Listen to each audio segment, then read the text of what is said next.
사람 좋은 이야기의 박지우 목사입니다. 성경에 보면은 누구든지 어린아이 같지 않으면 결단코 천국에 들어가지 못한다고 했는데요. 그 어린아이들과 함께 동요를 만들고 계시는 오늘 동요계의 소파 방정환 선생님이라고 불리우는 우리 김진영 교수님을 오늘 스튜디오로 초대했습니다. 오늘 여러분께 소개해드립니다. 저는 유아교육을 전공하고요. 유치원 교사를 하다가 미국에 와서 학위를 하고 현재는 뉴욕 시립대 컬리지 오브 스태튼 아일랜드에서 유아교육 전공으로 가르치고 있는 교수이기도 하고요. 네. 그리고 동요를 만들어요. 그래서 동요 작가로 조금 더 알려져 있는 것 같습니다. 네.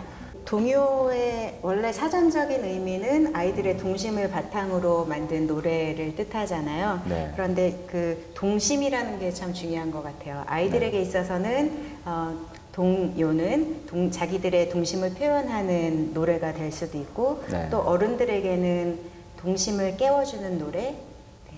그러니까 저에게 있어서는 어른의 입장이기 때문에 동심을 깨워주고 저를 살려주는 그런 노래라고 하겠습니다. 네. 지구촌 한가족이라고요. 네.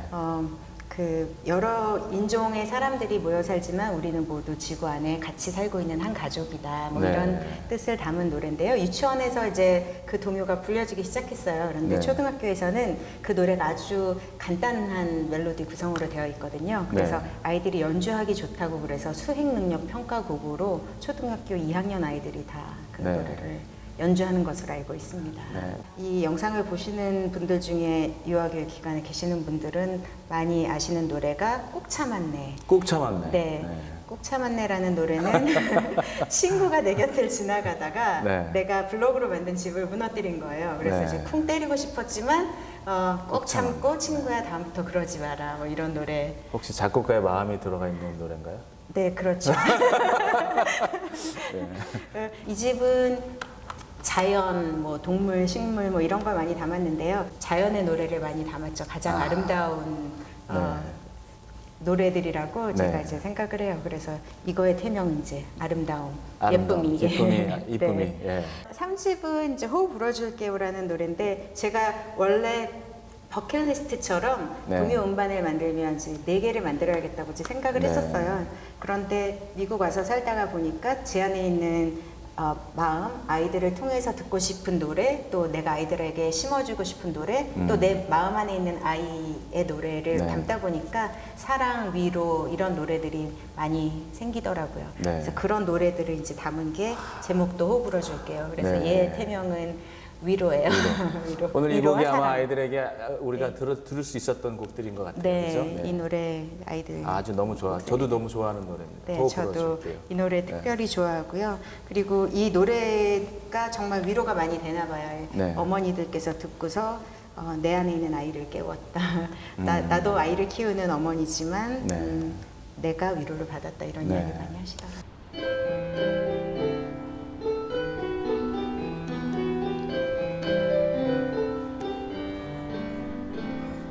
어디가 아프세요? 많이 아프신가요? 너무 아파서 울었나요? 마음도 상했나요? 내가 호흡 불어줄게요. 천사도 함께하지요. 기쁨을 여기 놓고 갈게요. 이제 웃음만 남았죠. 때로는 두렵나요?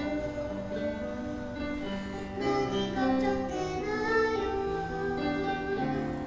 너무 두려워 불안나요? 마음도 상했나요? 내가 호흡 불어줄게요. 천사도 함께하지요. 기쁨을 여기 놓고 갈게요. 이제 웃음만 남았죠.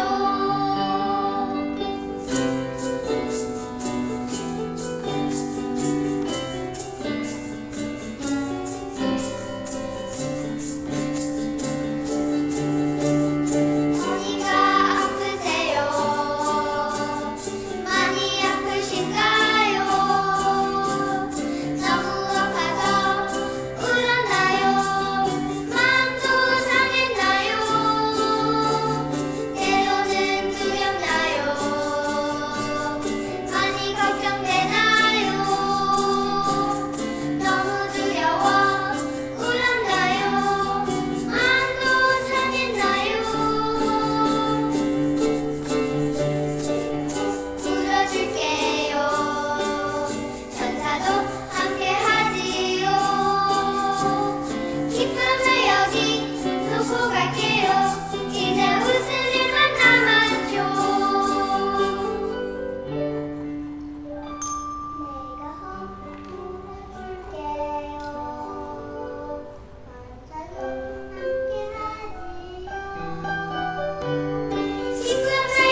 사랑이라는 단어가 사실 우리가 쉽게 쓰는 단어지만 함부로 써야 될 단어는 아닌 것 같아서 제가 조심스러워요. 사실 어머니들이 아이들 아끼시는 마음의 사랑은 네. 이것보다 훨씬 크기 때문에 제가 감히 아이들을 사랑하는 마음이라고 얘기할 수는 없지만 그래도 제가 가장 기쁜 때는 네. 동요를 이렇게 생각이 나서 쓰면서 이걸 아이들이 부르면 어떤 느낌일까 하면서 상상할 때 참 기쁘거든요. 네. 그리고 아이들이 그걸 이렇게 불러줄 때 네. 그때 참 제 마음 안에 기쁨이 있는 것 같아요. 네. 아까도 이 아이들이 노래를 하기 전에 네. 딱 동그랗게 모여가지고 같이 손을 잡고 기도해주는 모습 보니까 정말 진짜 사랑하는 마음이 느껴졌거든요. 갑자기 생각난 네. 질문인데 네. 김진영이라는 아이는 어떤 아이였었나요?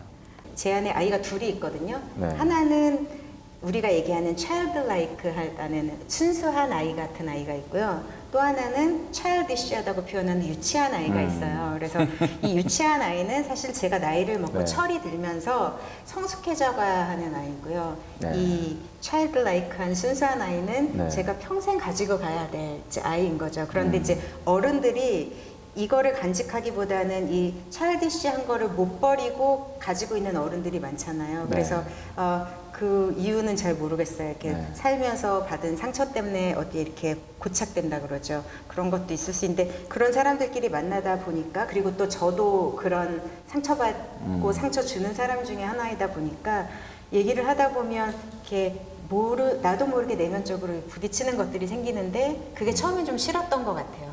그래서 이제 조용히 내성적으로 있으면서 노래를 만들고 하는데 아이들은 그런 게 없는 거예요. 네. 그냥 눈을 바라봐도 네. 너무나 투명하고 내 네. 안에 있는 아까 childlike하다고 얘기했던 네. 그 순수한 아이를 그 아이들이 깨워주는 것 같아요.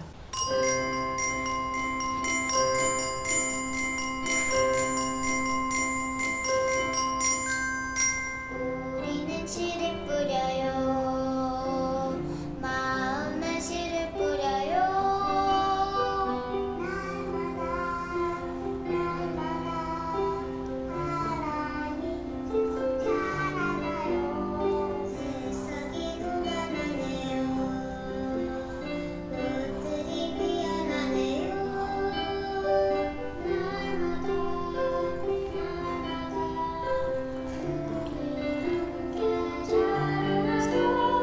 열매를 맺을 때 기쁨으로 나눠요. 행복을 축복을 온 세상에 나눠줄게요.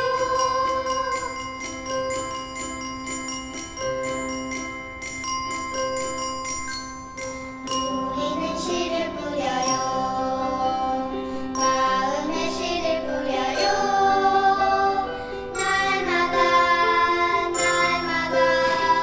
사랑이 쑥쑥 자라나요. 새싹이 돋아나네요. 꽃들이 피어나네요. 날마다 우리 함께 자라나서 열매를 맺을 때 기쁨으로 나눠요. 행복을 축복을 온 세상에 나눠줄게요.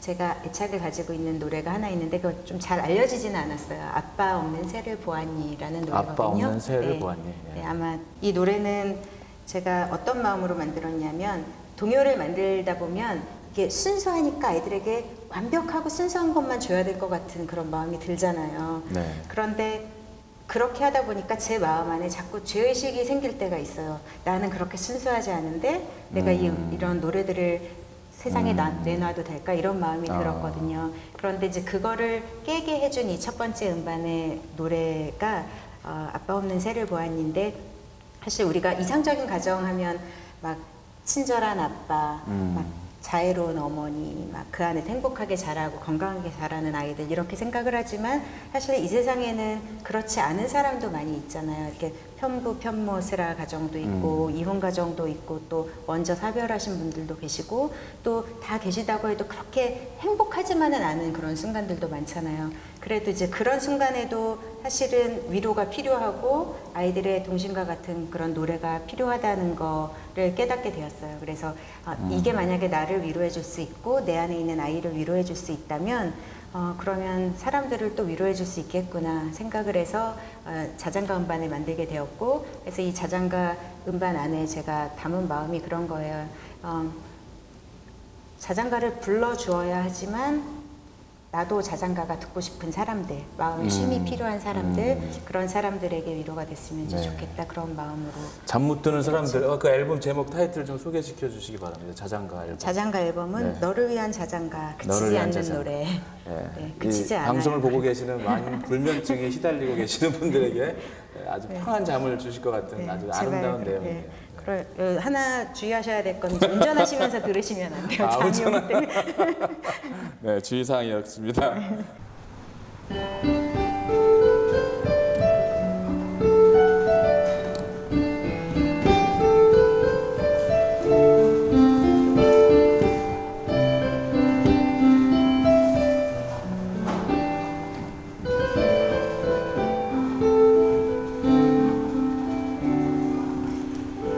아빠 없는 새를 보았니 밥을 짓지 않아도 누군가 오늘도 돌보시고 따뜻한 잠을 주시지. 눈을 뜨면 보이지 않지만 눈 감으면 떠오르네. 내 안에 언제나 속삭이듯 그분 말씀하시네. 사랑해 영원히 언제나 내 아기. 우리 다시 만날 때까지 소망 가지렴.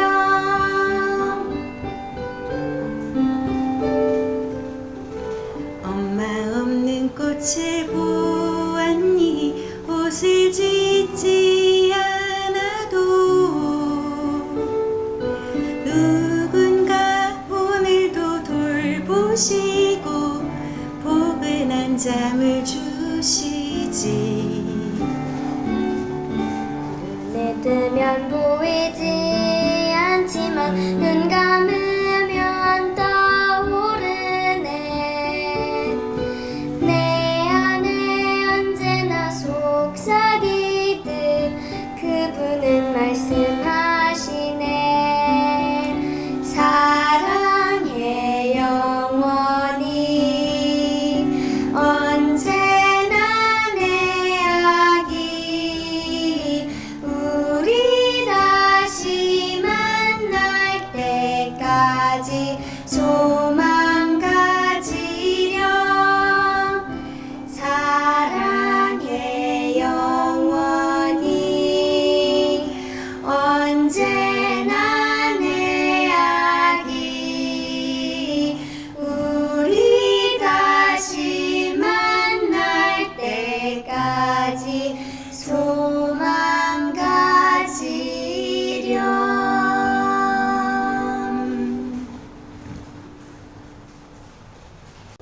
뭐 계속 이렇게 아름답게 살아가실 거라 믿지만 10년 뒤에 자신의 모습을 생각해 보면 어떤 모습이었으면 좋겠다고 생각하나요? 제가요 어느 네. 날 우연히 찾아봤는데 저랑 똑같은 날 태어난 사람이 있더라고요.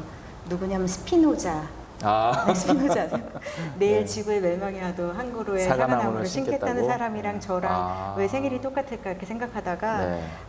10년 뒤에도 오늘 같은 모습으로 있기를 바라는 생각 때문에 제가 10년 뒤에 뭐가 달라질지는 잘 모르겠어요. 그렇지만 제가 원하는 것은 아까 네. 얘기한 것처럼 그 동요를 계속 사람들에게 많이 불리워질 수 있게 전하는 거 지금이나 10년 뒤나 똑같을 것 같고요. 그 얘기가 굉장히 상징적인 게 네. 지금 굉장히 행복하시다는 얘기로 들립니다. 아, 네.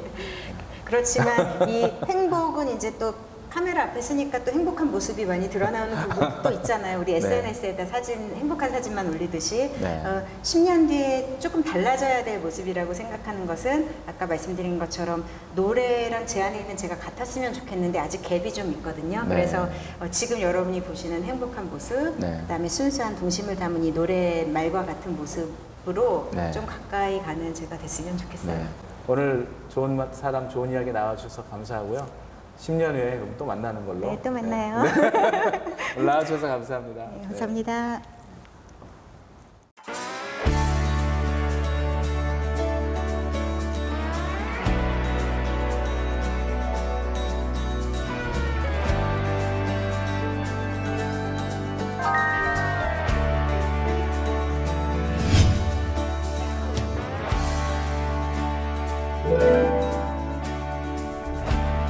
러브 뉴저지는 교회가 연합해서 하나님 나라의 유익을 위해서 영혼 구원하는 일에 어떻게 교회가 한 마음이 돼서 같이 연합할 수 없을까 하는 마음에서 시작된 그런 선교적 교회의 무브먼트라고 할 수가 있을 것입니다.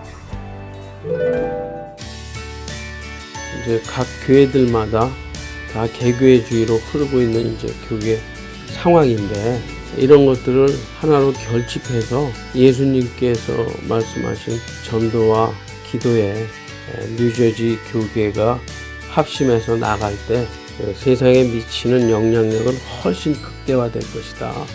그러기 위해서는 우리가 교계의 목회자들이 먼저 하나로 연합해서 함께 전도하고 기도하는 것이 어떠냐, 이제 그런 취지로 시작이 됐습니다.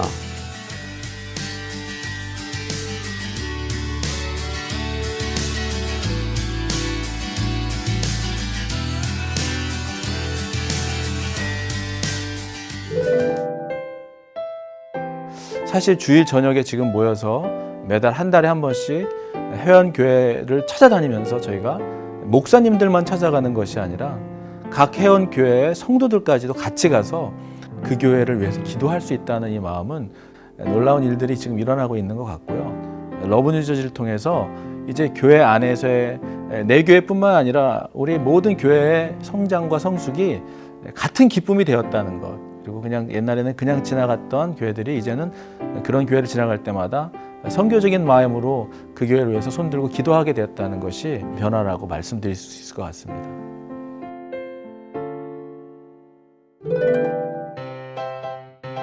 기도 분과와 전도 분과도 이 러브 뉴저지의 한 파트로서 잡아가면서 교육 분과는 이제 목회자들을 위한 지적인 교육에 대한 공급이고, 또 나눔 분과는 교회와 교회 아니면 교회와 한인사회의 나눔의 어떤 파트를 감당하게 되고, 문화는 역시 나눔을 위한 하나의 수단으로 문화 분과가 있습니다.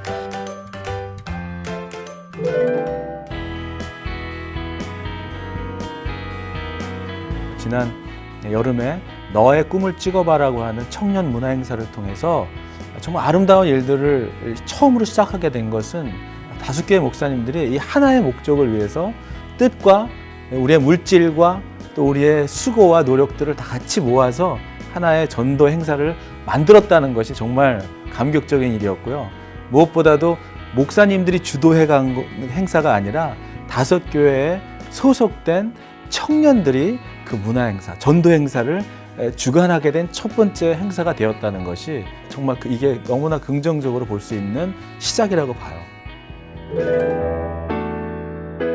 러브 뉴저지의 운동이 계속해서 건강하게 흐르게 되면 목회자나 교회들의 참여도가 높아질 거라고 생각을 하고 있습니다.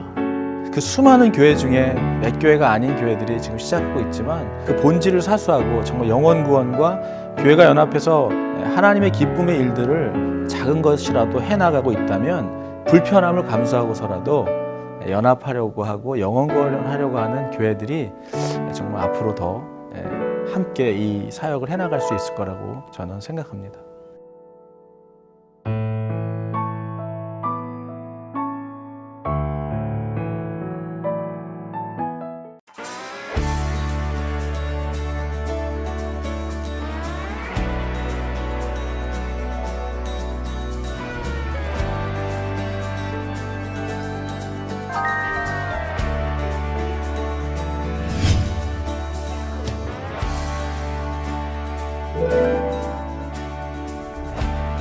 러브 뉴저지는 교회가 연합해서 하나님 나라의 유익을 위해서 영혼 구원하는 일에 어떻게 교회가 한 마음이 돼서 같이 연합할 수 없을까 하는 마음에서 시작된 그런 선교적 교회의 무브먼트라고 할 수가 있을 것입니다.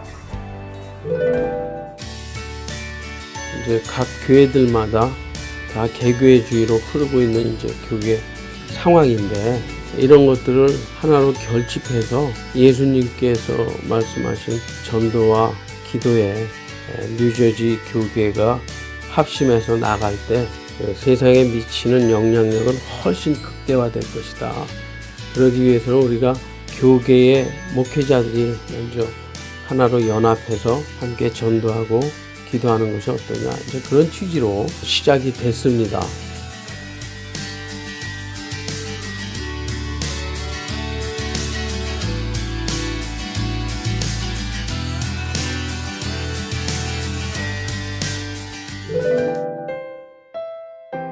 사실 주일 저녁에 지금 모여서 매달 한 달에 한 번씩 회원교회를 찾아다니면서 저희가 목사님들만 찾아가는 것이 아니라 각 회원교회의 성도들까지도 같이 가서 그 교회를 위해서 기도할 수 있다는 이 마음은 놀라운 일들이 지금 일어나고 있는 것 같고요. 러브 뉴저지를 통해서 이제 교회 안에서의 내 교회뿐만 아니라 우리 모든 교회의 성장과 성숙이 같은 기쁨이 되었다는 것, 그리고 그냥 옛날에는 그냥 지나갔던 교회들이 이제는 그런 교회를 지나갈 때마다 선교적인 마음으로 그 교회를 위해서 손들고 기도하게 되었다는 것이 변화라고 말씀드릴 수 있을 것 같습니다.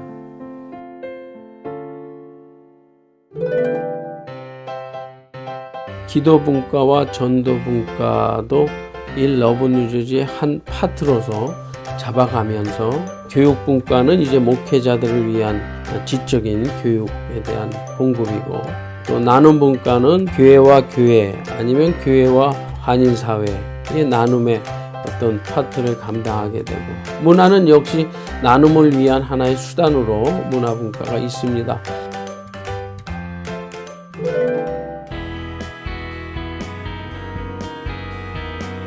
지난 여름에 너의 꿈을 찍어봐라고 하는 청년 문화 행사를 통해서 정말 아름다운 일들을 처음으로 시작하게 된 것은 5개의 목사님들이 이 하나의 목적을 위해서 뜻과 우리의 물질과 또 우리의 수고와 노력들을 다 같이 모아서 하나의 전도 행사를 만들었다는 것이 정말 감격적인 일이었고요.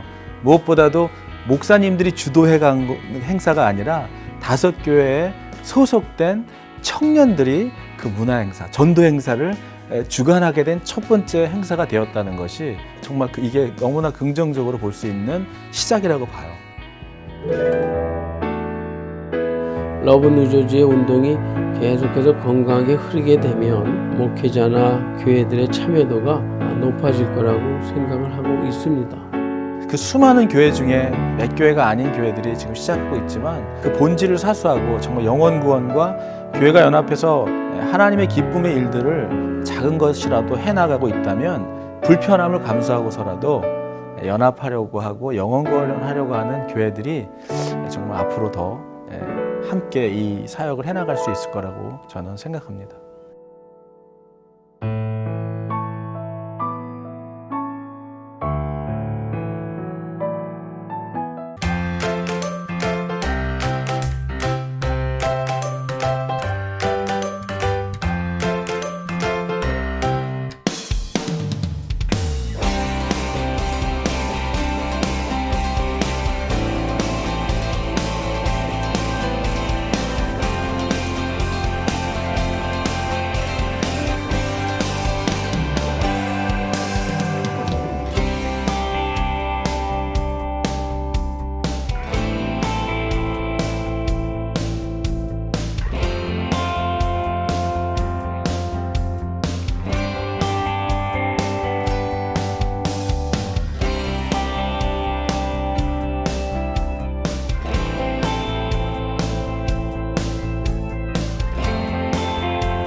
함께 읽은 로마서 8장은 많은 사람들에게 알려지 또 많은 사람들에게 존경과 사랑을 받는 그러한 좋은 아름다운 성경 말씀입니다. 물론 성경이 다 중요하지만 특별히 로마서 8장이 담고 있는 그 진리의 내용은 너무너무 우리가 감탄할 수밖에 없는 그러한 말씀이라고 생각이 됩니다. 그래서 우리 그 필립 제이콥 스펜서라는 그 신학자는 로마서 8장에 대해서 이렇게 찬사를 보냈는데요.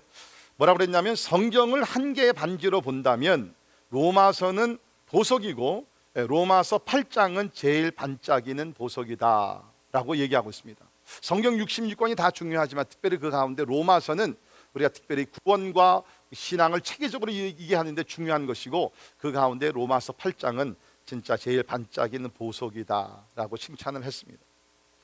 저는 이 로마서 8장을 한 가지 제목을 붙인다 그러면 아마 이렇게 제목을 붙일 것 같습니다. 패배에서 승리의 삶으로. 패배에서. 우리가 어떻게 보면 로마서 1장부터 7장까지는 죄로 인하여서 패배를 당하던 그러한 삶을 살았던 사람들이 이제 로마서 8장에 들어오게 되면 전체 분위기와 모든 것이 바뀌게 되면서 승리, victory in Jesus Christ, 그리스도 예수 안에서 승리하는 삶을 대해서 이것을 기록을 하고 있습니다.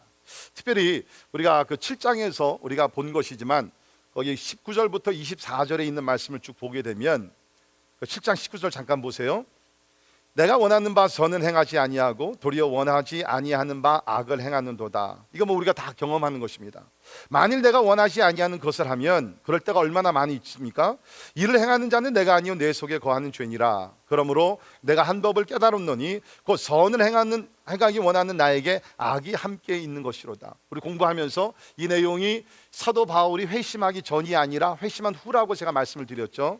예. 자, 이런 것들이 우리 삶 속에 계속 일어나고 있다는 것입니다. 22절, 내 속사람으로는 하나님의 법을 즐거워하되, 우리가 그렇지 않습니까? 하나님의 법을 즐거워하며 순종하며 살려고 하지만 내 지체 속에서 또 다른 법이 내 마음의 법과 싸워 내 지체 속에 있는 죄의 법으로 나를 사로잡는 것을 보는도다. 자, 24절 같이 성경을 보시면서 읽도록 합시다. 시작. 오호라 나는 곤고한 사람이로다. 이 사망의 몸에서 누가 나를 건져내랴. 그 많은 갈등과 frustration and struggle, 그 많은 그런 번민 속에서 바울이 얘기가 오라 나는 곤고한 사람이로다. 이 사망의 몸에서 누가 나를 건져내랴. 내가 영적으로는 구원을 받았지만 몸을 가지고 사는 내가 이 세상의 삶 속에서 누가 나를 좀 여기서 건져낼 수 있으랴. 자, 그런데 이제 8장에 들어와서 이 질문에 대한 답이 있습니다. 8장 1절에 보면 그러므로 이제 그리스도 예수 안에 있는 자에게는 결코 정죄함이 없나니. 믿으십니까? 그 갈등 속에서 우리 갈등 겪어봐야 돼요. 그래야지 은혜가 얼마나 중요한지를 알죠. 그 갈등 속에서 예수 그리스도를 바라보게 되고 예수 그리스도 안에서는 결코 정죄함이 없다. There's no condemnation those who are in Jesus Christ. 사실 이 로마서 8장을 우리가 전체를 한번 여러분께 잘 살피면서 읽으시면요, 여기 뭐를 찾아낼 수 있냐면은 절대적인 안전함이름, the absolute security. 예수 그리스도 안에서 믿는 자들이 누릴 수 있는 그 절대적인 안전함, 세상의 안정감이 아니라 그 우리의 구원을 지킬 수 있는 그 안전함이 로마서 8장에서 나와 있다는 것입니다. 자, 보세요. 1절에 다시 한번 읽습니다. 그러므로 이제 그리스도 예수 안에 있는 자에게는 결코 정죄함이 없나니. 믿으십니까? 정죄함이 없어요. 자, 이제 로마서 8장 마지막 부분 38절 39절입니다. 내가 확신하노니, 자신 있게 얘기할 수 있다는 거예요. 이름을 걸고 얘기한다는 거예요. 내가 확신하노니 사망이나 생명이나 천사들이나 권세자들이나 현재일이나 장래일이나 능력이나 높음이나 깊음이나 다른 어떤 피조물이라도 우리 주 그리스도 예수 안에 있는 하나님의 사랑에서 끊을 수 없으리라. 아멘. 아무것도, 나의 불신앙도 나의 불순종도 세상에 있는 모든 것 천사들도 하나님의 사랑에서 우리를 끊을 수 없다는 거예요. 그렇기 때문에 예수를 믿는 사람들은 영원토록 구원을 잃지 않게 될 줄을 믿습니다. 우리가 좀 부족함이 있다 할지라도 바울과 같이 오라 나는 곤고한 자로다 그러면서 눈물을 흘리면서 나의 부족함 때문에 우리가 고통하며 애통하는 마음이 있다 할지라도 한번 예수 그리스도께서 하나님의 자녀로 삼으신 사람들은 영원토록 그 구원을 하나님께서 지켜주실 줄을 믿습니다. 그래서 로마서 8장은요, 우리에게 힘과 능력, 안정감, 소망을 주는 하나님의 말씀이라는 것입니다. 자, 그런데 우리가 로마서 8장을 또 한 가지 우리가 보게 되면 쉽게 우리가 발견할 수 있는 것인데 그것이 뭐냐면 성령이 로마서 8장의 주제라는 거예요. 그래서 우리가 로마서 8장을 보통 성령장이라고 얘기합니다. Chapter of the Holy Spirit. 우리가 보통 성경에 유명한 우리 그 몇 장들이 있죠. 예를 들게 되면 고린도전서 13장을 뭐라 그러죠? 사랑장, 히브리서 11장, 믿음장, 창세기 1장. 그냥 창조장이잖아요. 예. 자, 있는데 로마서 8장을 보게 되면 성령이라는 단어가 상당히 많이 납니다. 특별히 7장과 큰 대조를 이루는데요. 우리가 7장에서는 율법이라는 단어가 무려 23번이 나왔습니다. 성령이라는 단어는 6절에서 한 번밖에 나오지 않았는데 8장에 와서는 그림이 바뀌어요. 8장에 와서는 율법이 아니라 성령이라는 단어가 무려 19번 이상 언급이 되고 있습니다. 그러니까 우리가 알 수 있는 것은 뭐냐? 7장에서는 율법이 주제였고 8장에서 성령이 주제라는 거예요. 그러니까 7장에서 율법으로 인해서 우리가 이룰 수 없는 것을 8장에 와서 뭡니까? 하나님의 영, 예수 그리스도의 영, 성령을 통해서 우리는 이룰 수 있다는 것입니다. 그래서 거기 있는 말씀을 보면 특별히 4절 보십시오. 8장 4절, 육신을 따르지 않고 그 영을 따라 행하는 우리에게 율법의 요구가 이루어지게 하려 하심이니라. 아멘. 다른 말로 풀이하면 로마서 7장은 종교 생활이에요. 로마서 8장은 뭡니까? 이거는 성령 안에서 사는 그리스도인의 삶인 줄 믿습니다.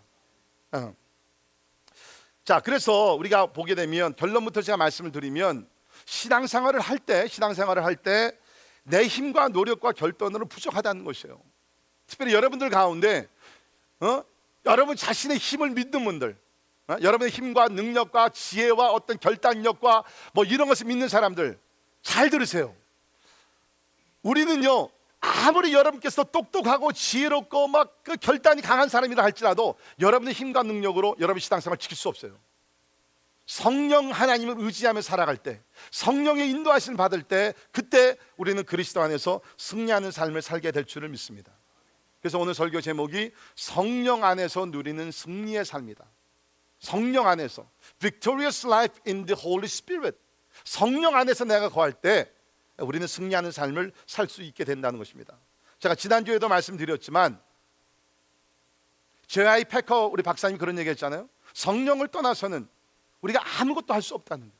마찬가지입니다. 여러분과 제가 성령을 떠나서는 신앙생활을 제대로 할 수가 없는 것이에요. 그래서 우리 로마서 8장을 보면 특별히 성령 사역에 대해서 Ministry of the Holy Spirit, 성령 사역에 대해서 아주 깊게 이 진리를 다루고 있습니다. 보통 우리 사람들은 성령님 생각하면 우리 고린도전서 12장 14장을 생각을 하게 되는데 거기에 성령의 은사가 나오지 않습니까? 그것도 중요한 말씀이에요. 그러나 우리 로마서 8장은요, 실제적인 우리 그리스도인 삶에 대해서 Our practical life in the Spirit, 성령 안에서 어떻게 우리가 삶을 살아갈 수 있느냐, 어떻게 승리의 삶을 살아갈 수가 있느냐, 그것을 가르치고 있다는 것입니다. 자, 오늘 크게 성령님의 세 가지 사역을 살펴보도록 합니다. 첫째는 우리를 자유하게 하시는 성령님, 둘째는 생각하게 하시는 성령님, 그리고 셋째 우리 안에 내주하시는 성령님. 이 세 가지, Spirit who frees us, Spirit who leads us to think righteously, and Spirit who indwells in us. 이 세 가지 말씀을 살펴보도록 하겠습니다. 자, 먼저 우리 1절부터 4절에 보게 되면 우리를 자유하게 하시는 성령님에 대해서 여기서 이야기를 하고 있습니다. 자, 특별히 2절 보십시오. 이는 그리스도 예수 안에 있는 생명의 성령의 법이 죄와 사망의 법에서 너를 해방하였음이라. 여러분들 가운데는 아직도 죄와 사망의 법에서 자유함을 못 누리시는 분들이 지금 있을 거예요. 지금 여기서 죄와 사망의 법이라는 것은 꼭 무슨 뭐 윤리적으로 우리가 도둑질하고 간음하고 살인하고 그런 것이 아니죠. 지금 우리가 문맥적으로 보게 되면 로마서 7장에서 얘기하는 내가 율법을 지키려고 하지만 율법을 다 지킬 수 없지 않습니까? 그렇기 때문에 뭐예요? 결국엔 내가 오히려 율법을 통해서 죄를 깨닫게 되고 죄의 결과는 사망이라는 거예요. 그러니까 여기서 지금 2절에서 얘기하는 그 죄와 사망의 법이라는 것은 윤리적인 그런 것이 아니라 하나님의 율법을 비춰봤을 때 죄를 깨닫게 되고 결국에는 그 죄의 삭은 사망이기 때문에 그 법에서 아직도 눌려 사는 사람들이 있다는 거예요. 제가 여러 차례 간증을 했지만 저도 제가 교회를 다녔지만 1020년을 죄와 사망의 법에서 살았어요. 율법을 지킬 때는 율법을 지킬 때는 괜찮은 것 같지만 율법을 범할 때는 뭡니까? 내가 지옥 가는 게 아닌가? 하나님께서 나를 심판하실 것이 아닌가? 그러한 두려움 속에 내가 살고 있었다는 거예요. 그런데 여기 있는 말씀 보게 되면 그러한 종교적인 어떤 사망 속에서 누가 우리를 자유시켰느냐? 성령 하나님께서 너를 해방하였음이니라. 아멘. 예수 그리스도께서 십자가에서 죽으심으로 구속의 역사의 근본적인 컨디션을 다 이루어주셨어요. 그런데 그 모든 예수 그리스도의 은혜의 구속의 역사를 누가 우리 삶 속에서 구체적으로 우리를 해방시켜 주셨느냐? 여기 있는 말씀 보면 생명의 성령의 법이 죄와 사망의 법에서 너를 해방하였음이니. 믿으십니까? 성령 하나님께서 우리를 해방시켜 주셨다는 거예요. 자, 그런데 그러면 여기서 생명의 성령의 법은 또 무엇이냐? 이걸 얘기하면은 다른 말로 쉽게 풀이하면 생명을 주시는 성령의 법이라는 거예요. 그러면 생명을 주시는 성령의 법이 무엇인가? 뭐 여러 가지 견해가 있지만 저는 말씀을 연구하면서 이것은 다른 것이 아니라 이건 복음이라고 저는 결론을 내렸어요. 성령이 우리 가운데 주시는데 그러면 무엇을 통해서? 복음을 통해서. 우리가 지금 로마서를 통해서 이 복음을 우리가 배우고 있지 않습니까? 이 복음 모든 믿는 자들을 구워주신 하나님의 능력인을 믿으시기를 바랍니다. 그러니까 성령은 우리를 죄악된 것에서, 여기 있는 말씀 그대로 그 죄와 사망의 법에서, 율법에서 우리를 해방시켜 주시는데 어떻게? 복음이라, 예수 그리스도의 복음을 통해서 이것을 주님께서 우리를 해방시켜 주신다는 거예요. 이게 여러분 사람의 말이 아니에요. 설득력이 아닙니다. 성령의 역사 가운데 이러한 해방에 자유케 되는 역사가 일어나는 줄 저는 믿습니다. 제가 어저께 우리 인도네시아 김병선 선교사님께로부터 이메일을 받았어요. 그 이메일을 받았는데 거기서 함께 동역하시는 22분의 우리 그 미전도 종족 사역자들의 상황과 기도 제목들을 보내오셨습니다. 근데 22분 중에 우리 교회가 지금 후원하는 선교사님 있잖아요. 알펜 선교사님. 그러니까 저는 이제 22명 보냈다고 그래가지고서 딱 보면서 알펜 선교사 어디 있는가 탁 열어보니까 제일 처음으로 나온 분이 이 알펜 선교사로. 아마 이게 ABC로 나가서 그런지 모르겠지만, 아무튼 간에, 그래가지고서 막 설교 준비한 바쁜데도 두 눈을 부릅뜨고, 선교사님 어떻게 계시는가? 우리 한 1년 반 전에 가서 만나고 왔는데, 근데 거기서 이제 쭉 이렇게 쭉 얘기하고 있는데, 거기서 이제 사역 보고가 있어요. 사역 보고 내용이 있는데, 저는 막 떨렸어요. 왜 그러냐면, 우리 두 장로님도 그때 저와 같이 동행하셨지만, 이 인도네시아 미전도 종족들 가운데 렘박 쪽은 가장 잔인하고, 가장 복음을 받아들이지 아니하는 진짜 무서운 거라는 종족인데, 거기에 지금 알핀 선교사님 분이 다른 종족이거든요. 거기 들어가셔서 사시면서 복음을 전하는데, 우리가 그때 가서 얘기 들었지만 어떤 지역 얼마큼 무섭냐면, 그 가운데 어느 한 자매님이 이제 우리 알핀 선교사를 통해 가지고서 예수를 믿었어요. 그 소식을 듣자마자 남편이 화가 나 가지고서 큰 칼, CD 칼 있잖아요. 그 칼을 꺼내 가지고서 자기 아내인데도 2번을 휘두른 거예요. 감사하게도 그 아내가 죽질 않았어요. 하나님께서 보호하시고 우리가 갔을 때는 그 여인을 저쪽 멀리 다른 도시에다가 피신을 시켜놨더라고요. 그런 지역이에요. 그런 지역에 선교하고 계시는데, 야, 이거 선교사님이 어떻게 그 선교를 하고 있을까? 그랬는데 그 사역 보고를 보니까 뭐라고 써있냐면, 7가족이 믿게 되었고 12명이 결신했고 7명이 세례를 받았고 현재 5명이 제자화 중입니다. 할렐루야! 우리 하나님께 영광의 박수 한번 돌려야 돼요. 제가 이 이메일을 받고 나서 막 너무 눈물이 나는 거예요. 어려운데 그 22분의 사역자들 다 보고를 보니까 대부분이 아직 결실이 하나도 없습니다. 그냥 우리는 살고만 있습니다. 관계를 맺는 거 있습니다. 기도해 주십시오. 진짜 여러분 그게 어려운 지역이거든요. 그런데 어떻게 진짜 우리 그때 갔을 때 이런 열매가 없었는데 1년 반 만에 이게 7가정이 예수 믿고 12명이 결신을 하고 7명이 세례 받고 현재 5명이 제자 훈련을 받으면서 이제 사역자들이 되겠다는 거예요. 너무너무 그냥 감사. 왜냐하면 이게 무슬림 가운데서 한 명이 예수님 앞에 돌아오는 것, 한 가족이 예수 앞에 돌아오는 것은요, 일반 지역에서 진짜 10,000명이 예수 믿는 것보다 더 어려운 일인데 어떻게 1년 반 사이에 이런 크신 역사들이 일어났는가? 하나님의 크신 은혜요, 또 여러분의 간구와 기도를 통해서 이루어짐을 믿습니다. 우리 특별히 렘박 우리 목원들 열심히 기도하는 줄 믿습니다. 또 교만해지지 마시고, 이게 뭐가 성령 하나님께서 하시는 일이에요. 사람이 할 수 없는 것, 성령 하나님께서 하신 줄을 믿습니다. 자, 그런데 우리가 이 말씀을 이해하면서요, 좀 조심해야 될 부분이 있습니다. 그게 뭐냐면 혹 잘못하면 우리는 삼위일체 하나님을 자꾸 분리해가지고 생각할 수가 있어요. 우리 구원은 예수님께서 행하셨고, 창조는 하나님 아버지께서 행하셨고, 성령은 뭐 우리에게 은사를 주시고, 그러면서 이 성부, 성자, 성령이 다 따로따로 역사하시는 것 같은데, 다시 성령 하나님은 한 하나님으로서 구속의 역사도 하나로 이루신 줄 믿습니다. 자, 궁극적으로 바울은 오늘 이 말씀에서 우리에게 그 구원의 역사가 일어나게 하시는 분 성령 하나님이시지만, 자 보세요, 하나님이시지만 하나님 아버지에 대해서 오늘 또 얘기를 하고 있습니다. 그게 무슨 얘기입니까? 3절을 보십시오. 율법이 육신으로 말미암아 연약하여 할 수 없는 그것을 하나님은 하시나니, 하나님 아버지를 놓고 얘기합니다. 하나님은 하시나니 그 죄로 말미암아 자기 아들을 죄 있는 육신의 모양으로 보내어 육신의 죄를 정하셨다. 그러니까 여기서 구속의 역사를 얘기하면서 첫째는 하나님 아버지를 찬양을 하고 있는 거예요. 하나님 아버지께서 독생자 예수 그리스도를 우리에게 보내주셨다. 그런데 오늘 구체적으로 여기 얘기합니다. 여기 보니까는 하나님께서 죄로 말미암아 자기 아들 죄 있는 육신의 모양으로 보냈다. 잘 보세요. 죄 있는 육신의 모양으로 보내셨다는 거예요. 그냥 육신의 모양이 아니라 죄 있는 육신의 모양. 오늘 여기서 육신이라는 단어가 여러 번 나오는데, 여기서 얘기하는 육신은 우리 몸뚱이를 놓고 얘기하는 것이 아니라, 우리 NIV에서는 sinful nature, 죄의 성품, 중생하지 않은 그 사람들의 모습, 이걸 놓고 얘기하는 거예요.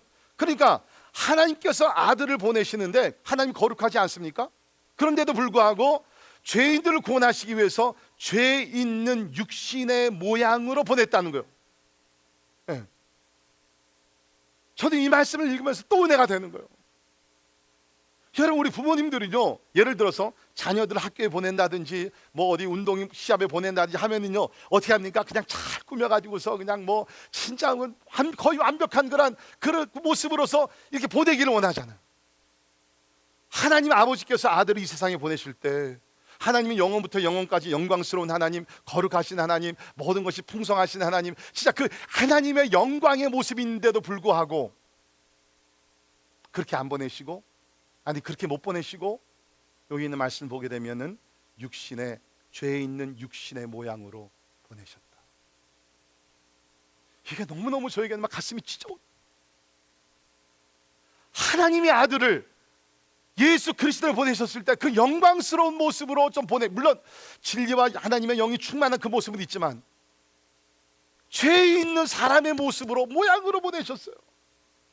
그래서 우리 이사야 53장에 있는 말씀 보게 되면 그 예수님의 모습은, 오시는 그 메시아의 모습은 흠모할 것이 없다 그랬어요. 저는 진짜 이 부분에서 우리 성도들 좀 잘 듣고 적용하기를 바랍니다. 너무 겉모양에 신경 쓰지 말아주세요. 또 너무 신경 안 써도 안 문제지만 예수님이 이 땅에 오실 때 그렇게 오신 것이 아니거든요. 그 예수님께서 오셨을 때 사람들이 잘 몰랐어요. 왜? 무슨 뭐 하나님의 영광의 광채가 빛나든지 뭐 그러면 모르지만 나사렛 목수의 아들로서 그냥 뭐 가난한 모습이었겠죠. 근데 오늘 말씀에 하나님께서 아들을 보내시면서 죄에 있는 육신의 모양으로 보내셨어요. 그리고 육신의 죄를 정하사. 이 한국말 번역이 조금 좀 헷갈려요. 육신의 죄를 정결케 하사, 그렇게 이해하시는 분들 계실지 몰라요. 근데 여기서 지금 정하사는 그게 아니라 condemn. 그러니까 하나님께서 아들을 보내시는데, 이제 쉽게 말씀드리면은 거기 죄로 말미암아라는 단어는 3절에 속죄죄라는 거예요. 우리를 속죄하는 하나님의 어린 양으로서 보내셔서 육신의 모양을 보내사 육신의 죄를 정죄했다는 거예요. 정죄, condemnation은 뭡니까? 죄인이 죄의 결과로서 받아야 되는 것이 그 정죄라는 것이에요. 근데 여러분과 제가 죄를 범해가지고 그 정죄를 우리가 받아야 돼요. 하나님의 법정에 서가지고서 너는 이러이러한 죄를 범했기 때문에 너는 죄의 심판을 받아라, 이렇게 정죄를 받아라, 그렇게 우리가 받아야 되는데 하나님께서는 그렇게 하지 아니하시고 우리의 모든 죄를 아들 그리스도 예수 그렇게 다 담당시켜 하시고 우리가 받아야 되는 그 심판, 그 정죄, the condemnation, 그거를 우리에게 붙지 아니하시고 아들의 육신의 모양으로 보내사 육신의 죄를 정죄하사. 사람들이 얘기합니다. 뭐 기독교가 다른 종교와 다른 점이 무엇입니까? 다 뭐 착하게 살라고 하는 것도 아닙니까? 다 같은 신의 아닙니까? No. 이 세상에 그 어느 종교도 하나님께서 그 아들을 보내시고 그 아들의 역사적인 모습으로 나타나셔가지고서 우리 죄를 다 담당하시고 죄를 범하지 아니하시고 다 십자가에서 그 죄를 다 짊어지시고 3일 만에 부활하신 분이 누가 있어요? 아무도 없어요. 종교가 같다고요? 아니에요. 모르는 얘기하지 마세요. 절대로 같지 않습니다. 나의 죄를 다 짊어지시고 나 대신 정죄를 받으시고 이제 그 예수를 믿는 자들의 구원을 주시는 분은 하나님 예수 그리스도밖에 없는 줄 믿습니다.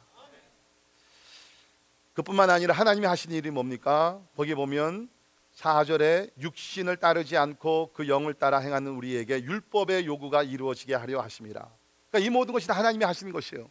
우리를 구원시킬 뿐만 아니라 우리가 율법을 이제 지켜서 구원에 이르기 위해서 율법의 요구를 지키는 것, 충족시키는 것이 아니라 구원을 받았으니까 이제 하나님의 율법에 따라 거룩한 삶을 살게 하신다.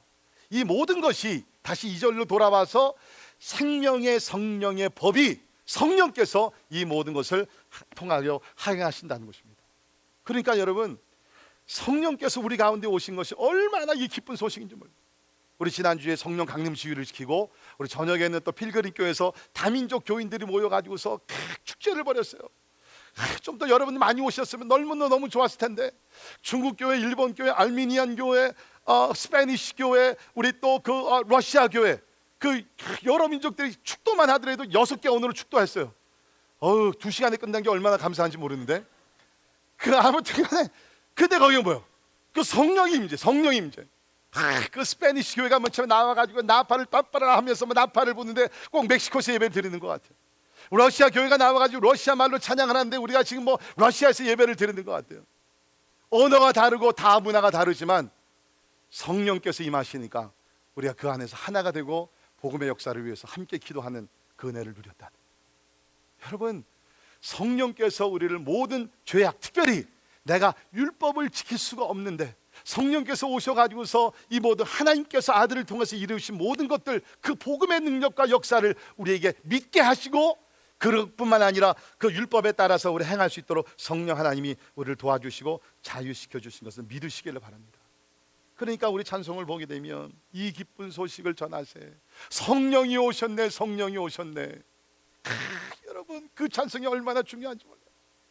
성령이 오셨기 때문에 우리가 율법으로 행할 수 없는 모든 것, 특별히 그 죄의 심판과 정죄에서 우리가 자유된 것을 믿으시기를 바랍니다. You are free. 정죄함이 없어요, 여러분. 여러분, 사단은요 여러 가지 역사하죠. 우리를 유혹해서 죄를 범하게 합니다. 그 다음에는 뭐예요?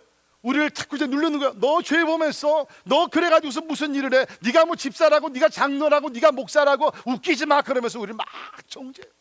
우리를 눌러버려. 그때 여러분 예수 그리스도를 바라보시고 성령의 인도하심 따라서 그 눌림 속에서 자유함을 자꾸 회복하시는 여러분이 되기를 주의 이름으로 축원합니다. 그러므로 이제 그리스도 예수 안에 있는 자에게는 결코 정죄함이 없나니 이는 because 그리스도 예수 안에 있는 생명의 성령의 법이 죄와 사망의 법에서 너를 해방하였음이니라. 꼭 여러분 로마서 8장 1절과 2절을 좀 외우시면 좋겠어요. 8장 전체를 외우시면 더 좋고. 자, 두 번째, 성령 하나님께서는 우리의 생각을 변화시키십니다. 자, 이제 우리가 그리스도 예수 안에서 하면 이제 중생을 한 것이죠. 그 5절에 있는 말씀 보면 성령 하나님은 우리가 그리스도 안에서 이 모든 구속의 역사를 체험케 하실 뿐만 아니라 우리 생각을 변화시켜 주시는데 그 5절 보십시오. 육신을 따르는 자는 육신의 일을, 영을 따르는 자는 영의 일을 생각하나니. 여러분, 사람이 생각이 얼마나 중요합니까? 그렇죠? 생각. 근데 이 말씀을 잘 읽어보시면 중요한 것을 한 가지 우리가 깨닫게 된다는 것이에요. 그것은 뭐냐면 여기서 얘기하는 그 생각이라는 것은 우리의 어떤 사고 방식, 마인셋 뭐 그런 것을 놓고서 얘기하는 것인데 그 우리가 거룩한 삶을 살기 위해서는 우리의 생각, 사고 방식이 마인셋가 변화해야 돼요. 이게 변하지 않으면요 가식적인 그냥 행동밖에는 되질 않습니다. 자, 이 사도 바울이 이 생각, 사고 방식에 대해서 몇 가지를 가르치고 있습니다. 첫째는 우리의 사고 방식은 그 사람의 기본적 본성을 나타내고 있다는 것입니다. 영어로 이 말씀드리면 Our mindset expresses our basic nature. 다시 말씀드립니다. Our mindset expresses our basic nature. 우리는 보통 이렇게 학교에서 배웠어요. 우리가 생각하는 대로 우리는 그런 사람이 된다. 보통 우리는 그런 생각을 가지고 삽니다. 내가 생각하는 대로 그런 사람이 된다. 긍정적인 걸 생각하면 긍정적인 사람이 되고, 보통 우리 그렇게 배웠죠. 근데 성경은 그렇게 얘기하지 않아요. 내가 그런 생각을 하는 것은 내 근본적인 모습이 그렇기 때문이라는 거예요. 그러니까 내가 거룩한 생각을 하게 되면 내 자신이 거룩한 사람이 되었기 때문에 그 생각이 나오는 것이고, 내가 거룩하지 못한 불의한 생각을 하게 되면 내가 불의한 사람이기 때문에 내가 그 생각을 하게 된다는 거예요. Do you understand the difference? 차이가 이해가 되세요? 그래서 오늘 말씀을 보게 되면 뭐라고 이해합니까? 육신을 따르는 자는 육신의 일을, 영을 따르는 자는 영의 일을 생각한다. 여기서 육신을 아까 다 말씀드린 대로 simple nature라 그랬죠. 육신을 따르는, 그러니까 죄의 본성을 따라 생각하며 사는 사람들은 왜 그러냐? 그 simple nature 자체가 본질적으로 그 사람은 육신의 죄악 속에 있기 때문이라는 거예요. 영을 따라 사는 사람들은 영적으로 거듭나서 본질적으로 새로운 피조물이 되었기 때문에 영의 생각을 하며 살아간다는 거예요. 이해가 되세요? 제가 좀 신학적으로 제가 좀 풀이하게 되면, 칭의라는 것이 있고 성화라는 것이 있죠. Justification and Sanctification. 이게 잘 이해하셔야 돼요. 많은 사람들이요, 하나님 앞에서 의롭게 되는 것을 생각지 않고 먼저 성화라는 작업을 자꾸 생각하는 거예요. 내가 거룩하게 살아야지, 착하게 살아야지, 의로운 삶을 살아야지, 구제하며 살아야지. 그런데 사도 바울이 얘기하는 것이 뭐냐면, What has to come first is justification, not the sanctification. 종교 생활이 뭐예요? 칭의, 이거를 스킵하고서 성화의 과정을 자꾸 가겠다는 거예요. 내가 착하게 살고 선한 일을 하면 그러면 나중에 어떻게 천국에 들어가지 않겠느냐. 사도 바울이 오늘 본문에서 얘기하는 것이 뭐냐면, No, that doesn't work that way. 우리 중요한 것은 내가 칭의의 과정, 예수 그리스도를 믿음으로써 하나님 앞에서 내가 의롭게 될 때에, 내가 하나님 앞에 의로운 사람이 될 때에 의로운 생각을 살며 하나님을 기쁘시게 하는 삶을 살 수 있게 됐다는 거예요. 여러분, 부탁을 드립니다. 교회 안에 이런 사람들이 많아요.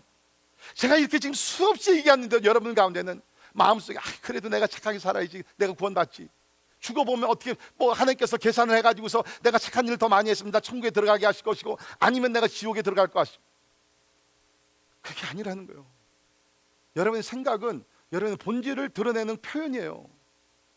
그러니까 내가 그리스도 예수 안에 새로운 신분, 새로운 피조물을 갖게 되면 자연스럽게 우리는 거룩한 생각을 하면서 거룩한 삶을 살아갈 수 있게 된다는 것입니다. 에베소서 2장 3절을 보면 이런 말씀이 있죠. 전에는, 예수 믿기 전을 얘기합니다. 전에는 우리도 다 그와 가운데서 우리 육체의 욕심을 따라 지내면, 역시 여기서도 육체는 simple nature를 얘기합니다. 죄의 성품을 내고 얘기합니다.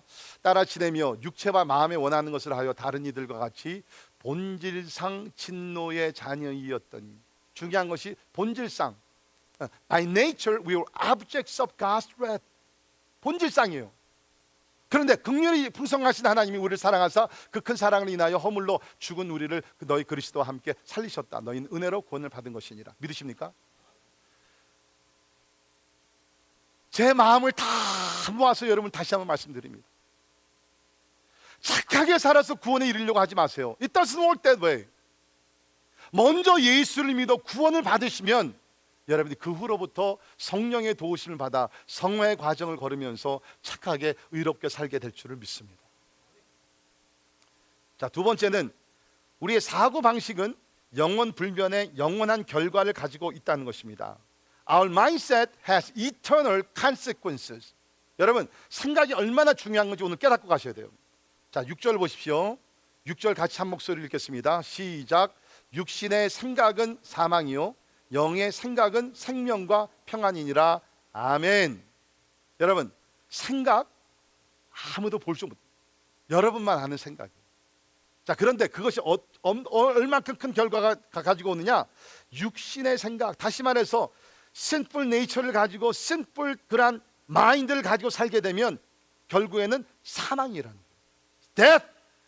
반대로 영의 생각을 가지고 살 때에 생명과 평안 가운데 살게 된다는 거예요. 그러니까 여러분, 우리의 생각이 변하게 되어야 되는데, 그럼 뭡니까? 내가 어떻게 안 된다는 거예요. 성령께서 들어오셔서 내 생각을 변화시켜 주셔야 돼. 내 생각이 바뀐다는 거예요. 아마 여러분들 가운데는 진짜 이 생각 때문에 고민하시는 분들이 있을 거예요. 거룩한 생각하기 원하는데, 아름다운 거 생각하기를 원하는데 그렇게 안 돼요.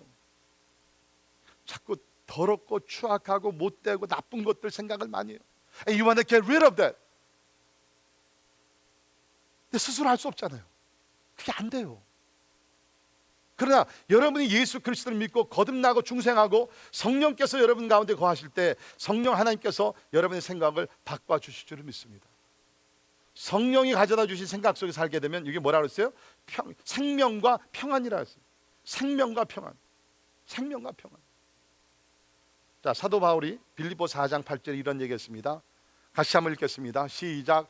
끝으로 형제들아, 무엇에든지 참되며 무엇에든지 경건하며 무엇에든지 오르며 무엇에든지 정결하며 무엇에든지 사랑받을 만하며 무엇에든지 칭찬받을 만하며 무슨 덕이 있든지 무슨 기림이 있든지 이것들을 생각하라.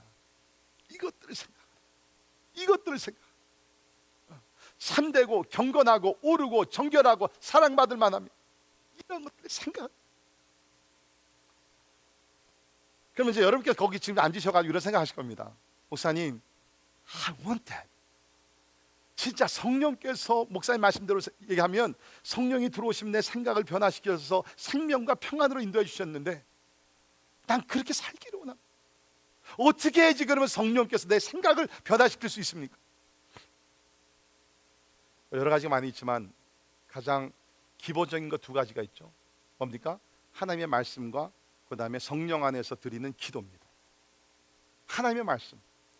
성령은요 우리 생각을 변화시켜 주시는데 뭐 요가 메디테이션 하면은 마음을 비십시오 뭐 그렇게 하죠. 그게 아니에요. 성령은 우리의 생각을 변화시키는 어떻게? 성령께서 성경을 기록하셨거든요. 이 성경을 읽다 보면 내 생각이 성경의 생각대로 성령의 생각대로 바뀌게 될 줄을 믿습니다. 왜 우리가 지금 통독을 합니까? 아, 우리 교회에서 100명이 우리 성경 통독했습니다. 야, 우리 진짜 좀 놀랍다. 아니에요. 성경 지금 우리가 왜 자꾸 읽지 않는 것이 뭡니까? 우리가 요사이 우리가 성경보다는 다른 것들 너무나 보고 읽으니까 그래서 우리가 접고 성경을 좀 읽으면서 성경의 생각을 우리가 도입하자는 거예요. Let's think biblically. 성경대로 생각을 하자는 거예요. 여러분께서 통독을 하셨다 그래 통독을 하셨는데도 불구하고 생각의 변화가 일어나지 않았으면 여러분요 성경 통독 잘못했어요. 다시 통독하셔야 됩니다. 생각의 변화가 일어나요. 그러면 어떻게 됩니까? 하나님께서 우리에게 평안을 주신다 그랬어요. 영의 생각은 생명과 평안이니라. 그러니까 내가 어떻게 하나님의 성령으로 내 생각하느냐 안 하느냐 어떻게 할 수 있어요? 내가 생명하는 생명을 누리고 내가 지금 평안 속에 있으면은 여러분께서 성령의 생각 속에 살아간. 그런데 여러분 마음이 볼게요. 사람들 만나더라도 막 마음 편하진 않아. 막 걱정, 의심, 두려움이 있어요. 그냥 한숨만 나오고 잠을 잘 때도 잠이 오질 않아요. 그러면 여러분은요 지금 성령께서 주신 생각이 아니에요. 육신의 생각을 따라 살아가는 거예요. 그러니까 여러분께서 자, 성령이 주시는 평안 가운데 생활하시기 원하시면 말씀과 기도. 자, 제가 증명을 하죠. 밤에 여러 가지 생각이 복잡해서 잠이 안 올 때, 그렇죠? 여러분 성경 딱 레위기서를 딱 피셔가지고서 딱 한 장만 읽으면 그냥 자요. 제가 농담을 하는 얘기지만 진짜 여러분 말씀 읽다 보면요 이 말씀이 능력이 되어 가지고서 진짜 마음의 평안을 느끼고 진짜 우리는 금방 잠을 자게 됩니다. 저는요 여러분 저는 잘 때 많은 경우에 다른 목사님들의 설교 이렇게 좀 잔잔하게 하시는 막 소리 지르는 분들 말고 이렇게 잔잔하게 하시는 목사님들의 설교 이렇게 틀어놓으면요 그냥 뭐 1분도 안 돼서 그냥 자요. 네, 말씀을 통해서 하나님께서 평강을 주시는. 진짜 여러분 you try. 뭐 잠자는 약 이런 것이 아니라 신약과 구약을 이렇게 섭취하시면 마음의 평강이 임하게 됩니다.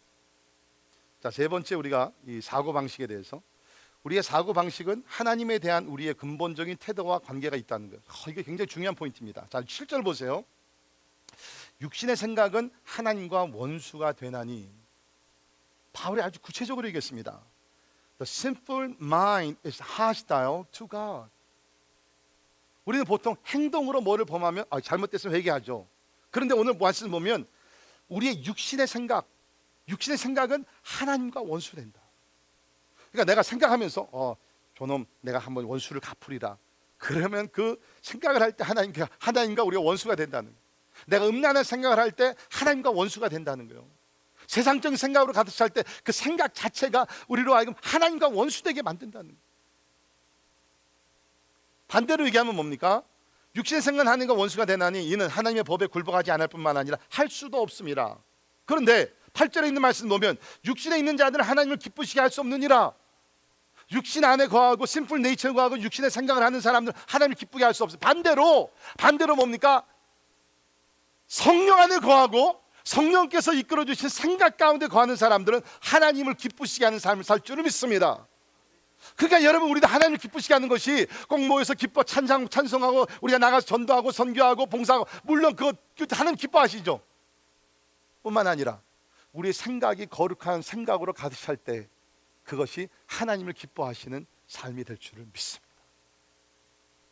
생각을 조심하세요. 무엇을 생각으로 하나님께 영광 돌리는 여러분들이 되기를 주님의 이름으로 축원합니다. 자, 이 모든 것이 세 번째 사역이죠. 성령의 내주하시는 성령님. 그러니까 첫째는 우리를 율법과 죄에서 자유시켜 주시고, 그 다음에 뭡니까? 우리 생각을 변화시켜 주셔서 하나님을 기쁘시게 하는 삶을 살게 하고, 이 모든 것들이 9절부터 11절에 있는 말씀 보면 내주하시는 성령을 통해서 이루어진다는 거예요. 자, 9절 보십시오. 만일 너희 속에 하나님의 영이 거하시면 너희가 육신에 있지 아니하고 영에 있나니 누구든지 그리스도의 영이 없으면 그리스도의 사람이 아니니라. 그러니까 여러분께서 예수를 믿으면 여러분 성령이 여러분 가운데 임하신 줄 믿으시기를 바랍니다. 10절에 또 그리스도께서 너희 안에 계시면, 보세요, 그리스도께서 너희 안에 계시면 몸은 죄로 말미암아 죽은 것이나 영은 의로 말미암아 살아있는 것이니라. 11절 예수를 죽은 자 가운데 살리시는 이의 영이, 성령이 너희 안에 거하시면, do you see? 성령이 너희 안에 거하신다는 거예요. 여러분, 이것은 신약에 사는 성도들이 누릴 수 있는 특권이에요. 구약에 있는 성도들 보십시오. 성령이 특별한 사람들에게만 임했습니다. 선지자들과 제사장들과 왕들에게 임하였다가 또 그들이 죄를 범하고 회개하고 돌이키지 않으면 하나님께서 그 영을 거둬가셨어요. 그래서 베드로가 그 죄를 범하거나 가장 두려웠던 것이 뭡니까? 자기의 그 사울 왕을 보니까 죄를 범하고 회개하지 않았을 때 하나님께서 영을 거둬가셨거든요. 그게 두려웠어요. 그래서 우리가 시편 51편에 보게 되면 바울이 죄를 베드로, 제가 지금 성창시 때 마음이 급해. 다윗이 죄를 범하고 나서 주님, 주의 성령을 내게서 거두어가지 마옵소서. 네. 구약에서는 그렇게 하나님이 역사하시죠. 그런데 신약에 와서는 예수 그리스도를 믿고 성령이 임하시는 가운데 한번 성령이 오시게 되면 그 영은 우리 가운데 떠나지 아니하고 거주하시는, 영주하시는 하나님이신 줄 믿으시기를 바랍니다. 7장에서는요 죄악이 우리 가운데 거한다 그랬어요. 죄악이. 네. 그런데 우리 8장에 와서는 뭡니까? 7장 17절 20절에서는 우리 속에 거하는 죄에 대해서 얘기했지만 8장에 와서는 그 죄가 있던 자리에 하나님의 영이 이제 거하신다는 것입니다. 할렐루야. 얼마나 하나님, 어떤 면에서 이게 뭐냐면 성경이 그렇게 구체적으로 내었지 않지만 이런 것 같아요. 그전에는 내가 내 그 육신의 심플 네이처가 내 마음의 자리를 딱 잡고 살았어요. 내 잘하는 것이. 근데 우리는 이제 그리스도는 죽었잖아요. 예수께서 이게 성령으로 들어오셔가지고서 나 잘하는 것을 이렇게 밀어내시고, 야, 너 안 되겠다, 너 좀 나가라. 이제는 내 마음 속에 내가 거하여, 내가 잘해야 되겠다. 내가 중심의 왕자리에 이제 내가 앉아서 내가 너를 다스려 줄게. You move away. 너는 이제 비켜나. 내가 통치해 줄게.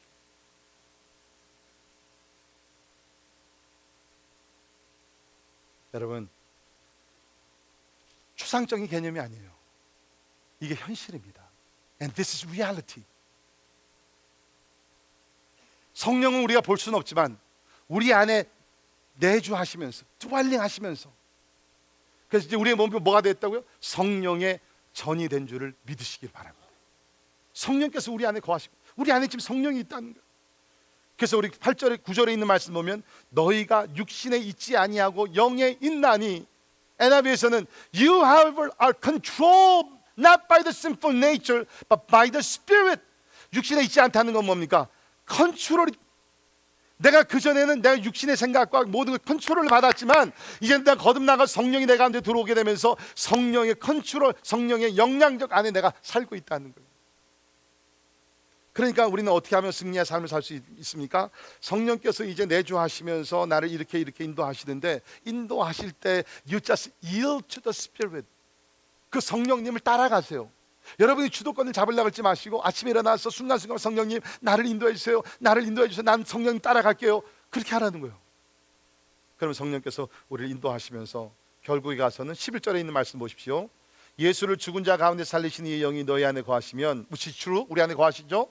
그리스도 예수를 죽은 자 가운데 살리신 이가 너희 안에 거하시는 그의 영으로 말미암아 너희 죽을 몸도 살리시리라. 아멘. 우리가 어떻게 부활해요? 성령, 그의 영으로 말미암아, through His Spirit, 그의 영으로 말미암아 너희 죽을 몸도 살리시리라. 그러니까 뭐예요?